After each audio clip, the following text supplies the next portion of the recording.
Empleyado ti Assessor's Office ti Bukay Abra natay, kalpasana na paltupaltugan. Report manipod kini Bridget Mayor. Dara-dara ang nakadasa iti kalsada iti Barangay Dumayco, Peñarubia, Abra. Idi madanunan ti pulis ti 50 ket siyam ti tawenaan ni Alfredo Belaras, empleyado ti Municipal Assessor's Office iti Bukay Abra. Kaabay na ti minaneho na ang motorsiklo. Pinag-ari bungbungan dagiti tao nakakita, in pagarupda ang aksidente laing daytoy tawan met ti matatao iti lugar.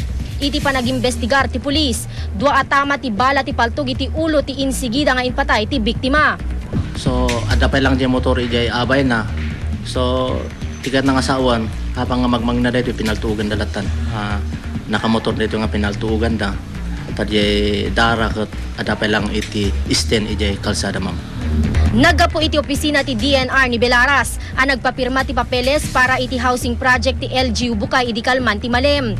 Agawi den idi pinaltupaltugan dagiti saan pay mabigbig a sospek. May sa itakit kitayan nga anggulo ti pulisya no adda pa kainaigan ti papeles nga igem na ti motibo ti krimen. Madama pa lang haming maibaga, madama pa lang ti investigation me. Either adda pa nakaigan na daytoy ilaklakad na nga papapeles when no adda pa ti naununig nga motibo naman. Saan pa'y layeng ang nagpa-interview iti kamera ti pamilya ti biktima ngem burburtsa kadakwada ti rason anang papatayan dati padre de pamilyada. Awan met ti kinarkariri kano ti biktima iti kalabes. Manarimaan pa'y layeng ti investigasyon tapno mabigbig dagiti sospek.